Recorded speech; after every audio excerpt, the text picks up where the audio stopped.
Hello learners, स्वागत है आपका A1 एडुज़ेनेट पर A1 education to reach the peak. आज हम हिंदी व्याकरण का एक ऐसा टॉपिक पढ़ने वाले हैं जिसके बिना हमारी बातचीत ही नहीं बल्कि हम भी अधूरे हैं, और वो है भाषा।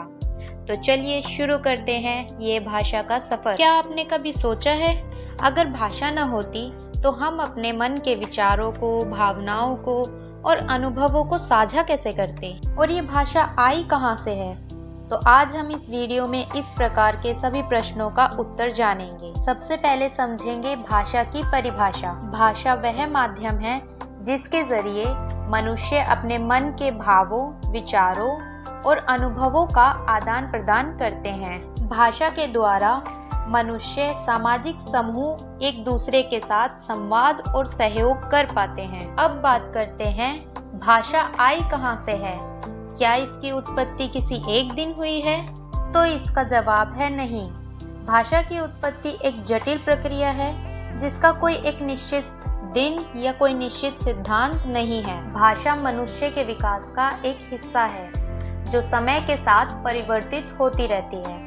तो चलिए भाषा के इस सफ़र को आगे बढ़ाते हैं और अब जानते हैं कि भाषा के कितने प्रकार होते हैं। भाषा के मुख्यतः दो प्रकार होते हैं।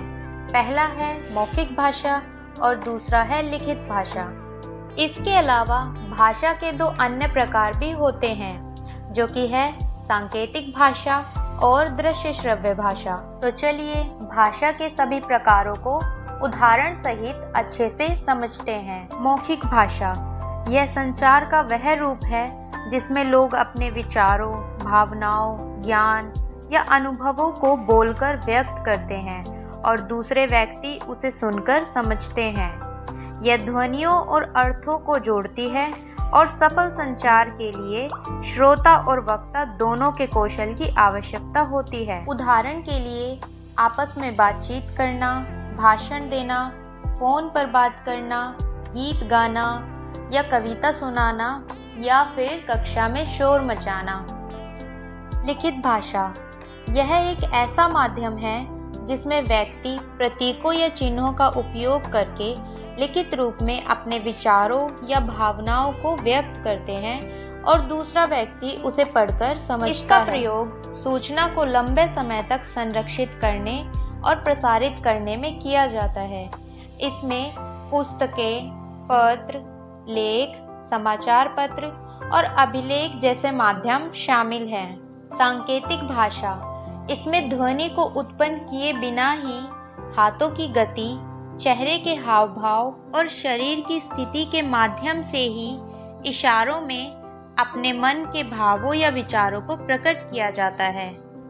इसमें इशारों के द्वारा बातचीत करना, सिर हिलाना, ट्रैफिक लाइट की बत्तियां या फिर मैच के दौरान एम्पायर के द्वारा दिए गए संकेत आदि गतिविधियां शामिल हैं। दृश्य श्रव्य भाषा यह भाषा का वह माध्यम है जिसे हम एक साथ देख और सुन सकते हैं, जैसे कि अभी आप मेरी वीडियो देख तथा सुन रहे हैं। इस माध्यम के उदाहरणों में television, cinema, video, computer, multimedia और इंटरनेट आदि शामिल हैं।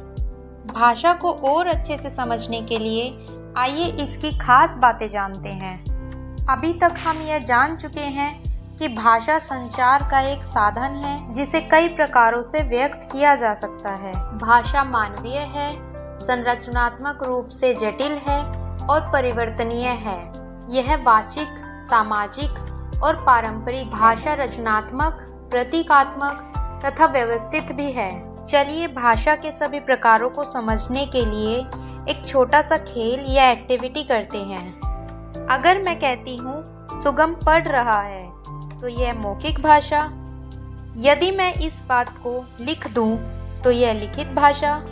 अगर मैं हाथ से आपकी तरफ हेलो का इशारा करती हूँ तो यह सांकेतिक भाषा। और अभी आप इसे वीडियो में देख तथा सुन रहे हैं तो ये दृश्य श्रव्य भाषा का उदाहरण बन जाता है। देखा, हो गया ना भाषा तथा उसके प्रकारों को समझना आसान। तो लर्नर्स, आज हमने जाना कि भाषा क्या है, इसकी उत्पत्ति कैसे हुई, इसके प्रकार कौन कौन से हैं और यह हमारी जिंदगी में क्यों जरूरी है। याद रखिए, भाषा सिर्फ शब्दों का मेल नहीं, यह भावनाओं और विचारों को जोड़ने का एक सेतु है। अगर आपको वीडियो पसंद आया, do like, comment and share, subscribe the YouTube channel and press the bell icon. See you in the next video. Thanks for watching. A1 EduZenith, A1 Education to reach the peak.